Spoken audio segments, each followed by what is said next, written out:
What is up, YouTube, and welcome to this Loki episode 3 breakdown, review, recap, and Easter egg video. We were light on the pure plot moving forward this episode, but we had two huge clues about what the TVA are all about and just who Sylvie really is, and I really enjoyed this episode of Loki.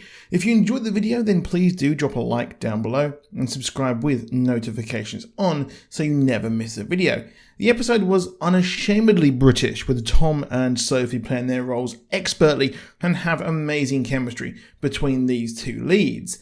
They seem like squabbling siblings, which makes sense as they are one and the same, or are they? They have more hints not only about the Sylvie name, but the subtleties in the episode, hinting that she was indeed Enchantress, but the Enchantress from the comics, Sylvie, made by Loki. But which Loki? Let's dive in. So we start off with the Demons, playing by Hayley Kiyoko, as we see C23 being interrogated by Sylvie, as I will now refer to her. Initially, I thought that this was actually a fake memory, simply to try and get the info out of her about where the timekeepers are, but we would later learn that this is actually a real memory. Sylvie knows enchantment, which this is a big part of this episode, and obviously a clue to her being, Enchantress, the clue's in the name. She reveals to Loki that you take memories in the person's mind, and if they are strong enough, they will actually be with you there when you're, enchanting them. And that means that this scene actually happened for real in C23's life. Now, this is interesting. She drops the clanger that every member of the TVA are variants, while thinking they were actually made by the timekeepers.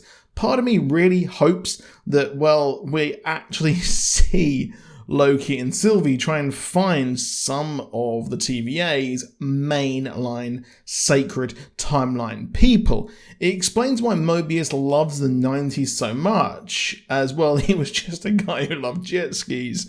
And I imagine that this is part of his variant timeline, or his original timeline, in the 90s, and part of his truth bleeding through into him. Also said that last episode, it's all true. This now refers to, her true life. She knows, the truth.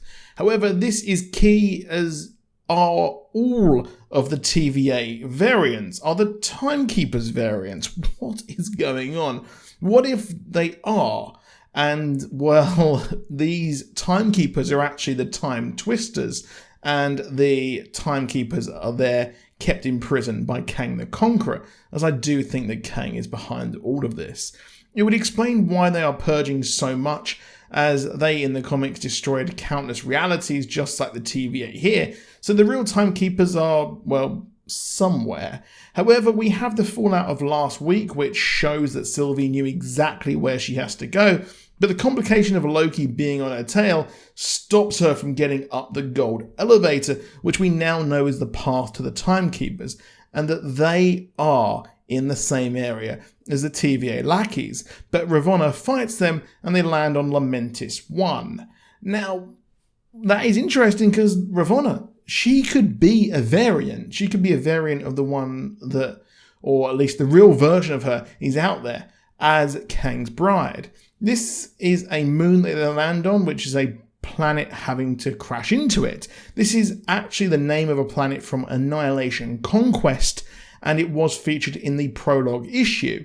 It tells the aftermath of the Annihilation Wave and how the Phalanx, led by Ultron, took over and ravaged planet after planet, and also took over the Kree army. Lamentis is a Kree planet in the comics, and I do wonder if the cause of the planet's destruction is the Annihilation Wave, or Phalanx.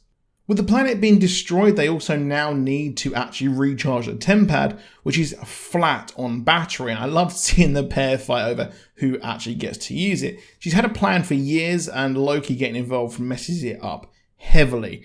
They're going to need to form an uneasy alliance, which they do, and she says how she hates being called Loki, and she says how she's not him later in the episode.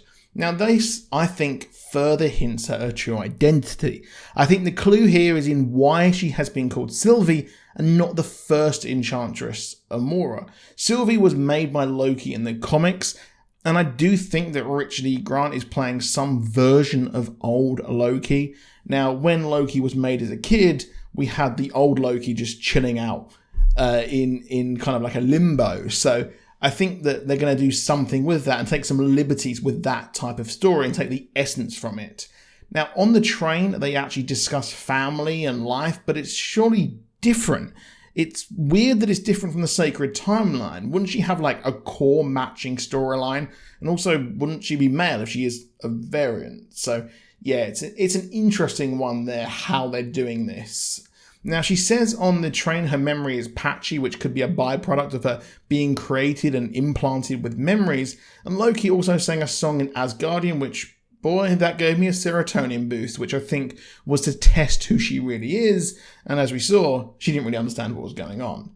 The pair worked to charge the TemPad, and I found it funny, the back and forth of the two actors trying to get the TemPad for themselves, as they come across a woman who shoots Sylvie, and Loki has the smarts to turn into a husband, as he saw a photo of them that looked like American Gothic by Grant Wood. However, she sees through this ruse and points them in the direction of a train to get to the Ark, as an evacuation ship is there and will actually be enough power for them to use. Now, of course, this makes sense. They're not actually killing anyone because, as we found out last week, the apocalypse always happens. So they're simply just killing them in a different way by having the Ark, used, but we know that no one actually survives. I thought Loki pretending to be the guard was superb. He really oversold it and was a bit bad at his acting there, much like when he was pretending to be Cap in Thor: The Dark World.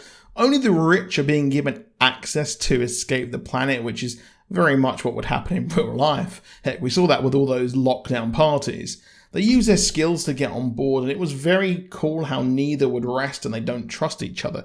Now, like I said, they talk about their families and lives, and I said earlier, I think there is more to Sylvie.